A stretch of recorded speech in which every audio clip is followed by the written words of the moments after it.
Hey guys, this is Ricky Snyder, and I'm going to be doing the cell phone policy for USD 308. First thing that you need to understand is the legality of this particular issue, and so we're going to take a look at that with the confiscating of different technological devices. Schools may actually legally confiscate these devices if they are determined to be disruptive to the learning process. Now, sometimes schools have been tried to be sued and things like that, but they were ruled that it is not larceny or theft because in order for it to be that, the school district must try to permanently deprive of their property. And in all the instances, the school districts were not permanently trying to take the cell phone or other technological devices. They were just trying to take them for a brief period of time with the intent of giving it back to the particular individual. So this does not violate the student's rights.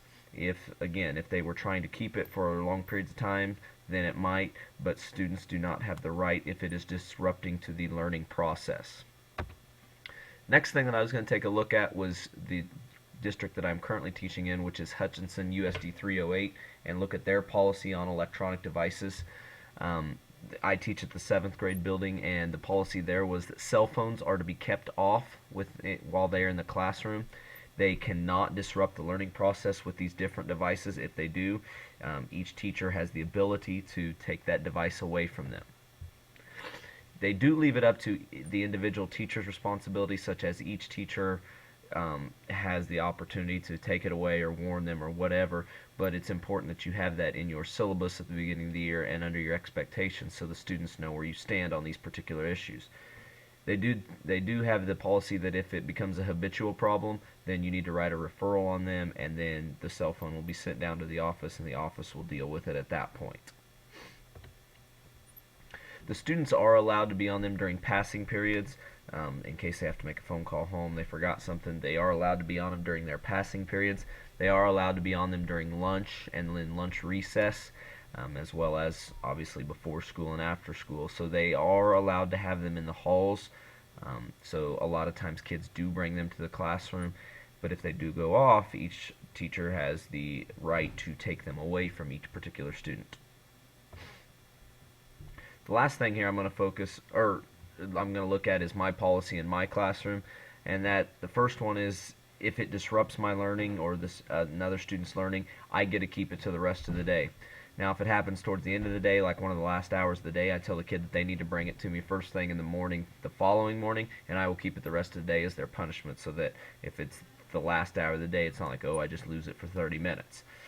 Students do, and they always do remember to come and get their phones at the end of the day. And then some changes that I would make to these. The best policies that I've been a part of in different districts is a set in stone policy where students know exactly what's going to happen to them. It's not up to each individual teacher, it's a school-wide policy, and so that the students are well aware of what is going to happen to them if this happens. I would also allow students to carry them in case you need them in class. There are some pretty cool things that you can do with cell phones with today's learning and kids being more technologically based with their learning styles. And in my classroom, I know if they get to use their cell phone, they're so excited it doesn't even matter what it is to be used for. They just really enjoy using their cell phone.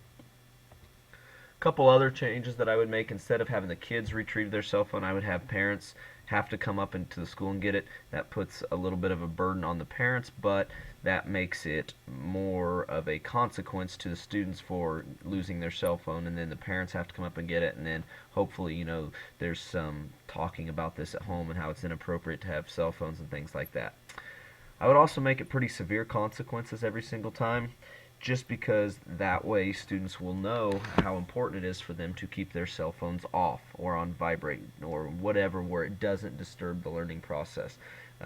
I go back to the first district I taught at, which was USD 312 Haven. We had a set in stone policy. The first time it disrupted learning, kids had a 2-hour Friday night detention, and that was a big deal, and students did not want to serve those 2-hour Friday night detentions. So there were hardly any issues with cell phones at all. And granted, this was a few years ago where they may not have been quite as popular, but we just had a lot less issues. The last two districts I've taught at, this district has been better than the previous district I was at. But the previous district, there weren't any regulations, and it was totally up to each teacher, and so cell phones were a huge issue in that particular high school I was at. these were a couple of the websites that I used. I obviously used the USD 308 website to get the district handbook on their policy, and then I also looked at this law and daily life and how can schools legally take away kids' cell phones, and it talked about the legality of those issues and things of that nature. So thank you guys for listening. Hope you enjoyed it.